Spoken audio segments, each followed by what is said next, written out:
Abbaanis tokkicha ilma isaa fayyisaa addunyaa akka ta'uuf ergeera.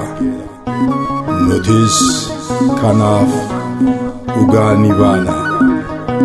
Tokkoffaa Yohaannis boqonnaa 4 lakkoofsa 14.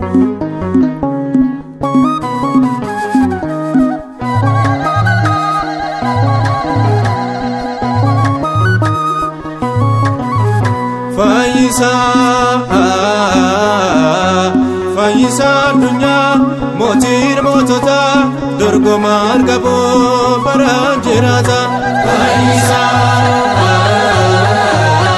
Fayyisa addunyaa mootiin mootota dorgomaan qabu baraan jiraata. Fayyisa addunyaa mootiin mootota dorgomaan qabu baraan jiraata.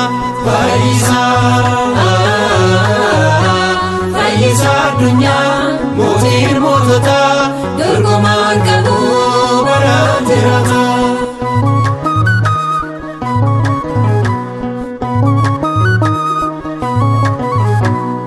Jirma wayiiniiti fayyisa addunyaa nyaata jireenyaati fayyisa addunyaa barsiisa dhugaati fayyisa addunyaa eefa addunyaati fayyisa addunyaa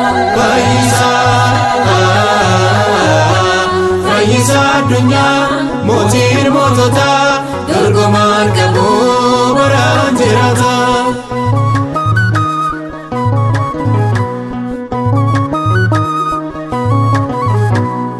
Ka'umsaaf jireenya fayyisa addunyaa jaalalaaf nageenya fayyisa addunyaa abbaa caalu fayyisa addunyaa maqaa caalu fayyisa addunyaa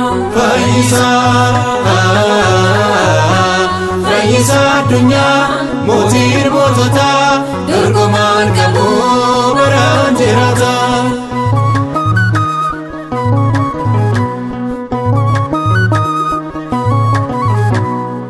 Angafa luboota fayyisa addunyaa balbala hoolota fayyisa addunyaa tiksee dhugaa gaarii fayyisa addunyaa urjiidha kan baarii fayyisa addunyaa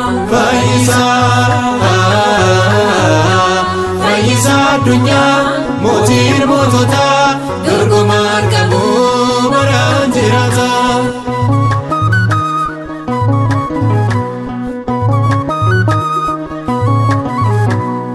Waaqa waaqoliiti fayyisa addunyaa uumamaati fayyisa addunyaa hunda danda'aadha fayyisa addunyaa alfa omeegaadha fayyisa addunyaa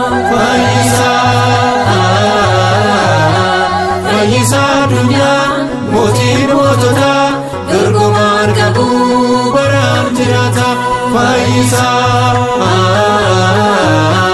Fayyisa addunyaa mootiin mootota dorgomaan qabu